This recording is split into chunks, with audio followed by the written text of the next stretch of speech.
Hi, this is Linda at Greenfin Realty, and thank you for joining us again. And I'm here with my guest, Bob Abrams with Pascuzzi and Stoker.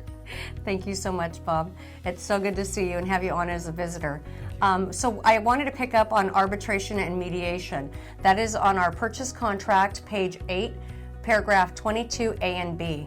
And so I know if they check the box, this is the understanding. If they check the box, then it goes to arbitration mediation. If they don't, they have the ability to go out and take it to the Superior Court. So tell us how it really works. Okay, the way it really works is that mediation using the CAR form, the CAR form, mediation is always required, except with some minor exceptions that are explained in a later paragraph. And some of those exceptions are because of bankruptcy, something that's within the jurisdiction of small claims court, etc. So you always want to do mediation first, which is a great tool. It doesn't always solve the problem, but sometimes it does. People start to see what the cost is going to be if they go to litigation. So at that point, they can look at the cost and say, is it really worth me continuing with this, or should I just settle and walk away? Yeah, can I be the master of my own destiny? Yes. There's nothing wrong with arbitration. The problem with the arbitration paragraph, as I see it, is it requires that you arbitrate, and so you're giving up your rights. The major distinction from a legal standpoint between binding arbitration and litigation is the decision. Okay. If you go to a court of law and you don't think the judge made the right decision, you can appeal that decision. Okay. If you go to arbitration and you don't feel that this arbitrator that maybe doesn't know laws makes the wrong decision, you're stuck. Whatever they decide, they decide.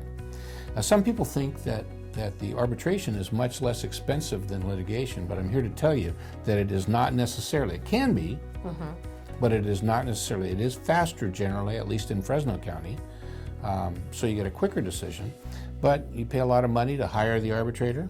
Okay. You pay for discovery. You usually are represented by attorneys, and so those costs just keep on going. Wow. Well, that's pretty eye-opening. And one of the things that when I get to that place in the contract, I basically let them know arbitration, litigation. I don't usually go into that much detail, which I will be doing now, but I do let them make their own decision as to whether they want initial or not. And one of the things that I like to tell agents here at Greenfin Realty is, you're not an expert in anything other than real estate. And so if somebody asks you a question about the loan, about the legal, about where the property line is, always refer them back to look at the plot map, at the public records, refer them to somebody who handles that, because by not doing so, you're increasing your liability as well as your brokerage. And so I always feel that it's better to be safe than sorry later and have to deal with phone calls and heartache and people being upset. That's absolutely true. Absolutely. So, anyway, thank you so much for joining us today, and thank you everyone out there. We'll talk to you soon.